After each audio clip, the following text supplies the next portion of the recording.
Fake news surrounding Hamas's attack on Israel has been spreading like wildfire on social media. Amid the chaos of war, misinformation has even been bolstered by journalists, media outlets, and politicians. Here are some rumours about the conflict that have been disproven.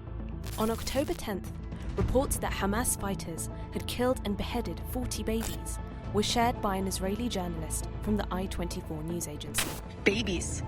Their heads cut off. That's what they said. The reports were promoted to millions of people on X by prominent figures and journalists, including American commentator Ben Shapiro and Harry Potter author J.K. Rowling.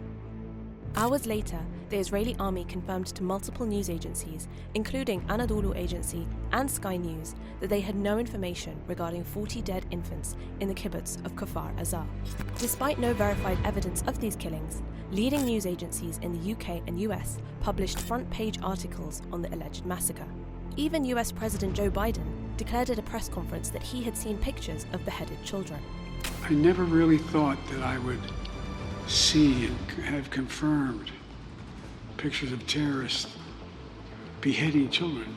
But the White House immediately contradicted these reports, stating that no such images had been seen at the meeting. Another claim that has yet to be substantiated surrounds the capture of German-Israeli woman Shani Luke. On October 9th, Luke was reported to have been killed after she was identified in a video circulating on social media with her face down in a Hamas vehicle. However, the next day, Newsweek reported that Luke's mother received proof from Palestinian sources that her daughter was alive and had reportedly been left outside a hospital in Gaza. Her mother has requested the German government assist in the return of her daughter. A third rumour spread online was that Hamas fighters had imprisoned Israeli children in cages in Gaza. A video showing children behind bars was seen millions of times on X and was promoted by far-right groups in the UK and elsewhere. However, France 24 later confirmed that this video had been posted 4 days before the attack by Hamas and could not confirm where the video had even been filmed. There are also questions surrounding the authenticity of material published by the Israeli army. According to Euromed Human Rights Monitor, a video shared by the military, allegedly showing dead Hamas combatants, was doctored to add weapons to the scene. Additional military footage shows the individuals unarmed, raising their hands up, and kneeling down to surrender before Israeli soldiers execute them from behind. It remains unknown whether these men were Hamas fighters or not. Amid a volatile and uncertain situation, there have been many other unsubstantiated claims circulating online. News that the US was evacuating its embassy in Beirut, that an Israeli commander had been kidnapped, and even a doctored White House memo approving $8 billion in aid to Israel were all quickly proven false.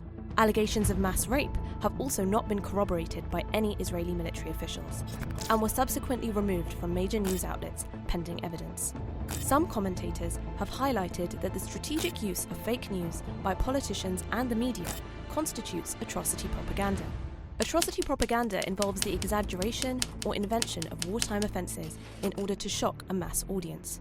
This is then used to rouse support for interventions to stop the alleged atrocity, and in the process, to justify extreme measures as necessary retaliation.